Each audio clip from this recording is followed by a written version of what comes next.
এয়া আহিলোঁ ঘৰলৈ, যিহেতু গাঁৱত ৰাস আছে আৰু পৰিচালনা কৰিছে দেউতাই, আৰু পৰিচালনা দেউতাই কৰিলে মোৰতো দায়িত্ব থাকিবই। আৰু এইবাৰ গাঁৱৰ ৰাইজে বিচাৰিছে মই মোহিনী নাচোঁ, সেইবাবে ভাইটিকেইটাক মাতিছোঁ আৰু প্ৰেক্টিচ অকণ কৰোঁ বুলি। আৰু গাঁৱৰ ৰাইজে বহুত বছৰ হ'ল মোৰ নাচ দেখাও নাই, সেইবাবে বিচাৰিছে মই নাচোঁ। আৰু ৰেকৰ্ডিং কৰি লৈছোঁ, আচলতে প্ৰেক্টিচ কৰিবলৈ সময়ো নাপালোঁ। আৰু তেনেকৈয়ে নাচিম আৰু, কাৰণ প্ৰেক্টিচ কৰিবলৈ মই নকৰোঁ তেনেকৈ নাচি দিওঁ আৰু নাচিবলৈতো ড্ৰেছ এটা লাগিবই, সেইবাবে ভাবিলোঁ নিজে এটা বনাই লওঁ। আৰু ঘৰতে আধা আধি কাম কৰি আনিছিলোঁ আৰু বাকীখিনি এতিয়া ইয়াতে কৰোঁ, যিহেতু সময় নাপালোঁ ঘৰত কৰিবৰ কাৰণে।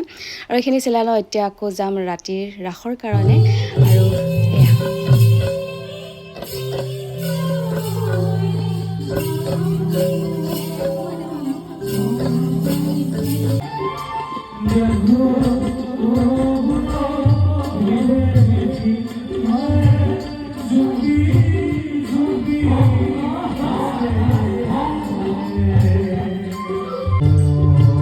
আৰু এয়া হৈছে ভাইটি, আৰু দেউতা এইফালে আছে আৰু মই আছোঁ, আৰু এয়া মানসী বা আছে।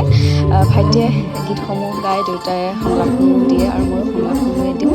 আৰু আমি তিনিওজন আচলতে পিতা পুত্ৰ জীয়ৰী মিলি পেলাই ৰাসখন পৰিচালনা কৰোঁ। আৰু এয়া হৈছে মোৰ দেউতা, বহুত বছৰৰ পৰা দেউতাই ৰাস পৰিচালনা কৰি আছে, সকলোৱে বাৰু চিনি পায়েই।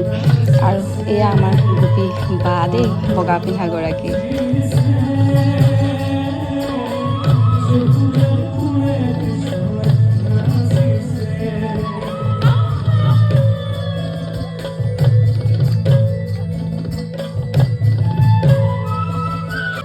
আৰু এয়া হৈছে প্ৰথম নিশাৰ ৰাস, আৰু মই নাচিম মোহিনী দ্বিতীয় নিশা।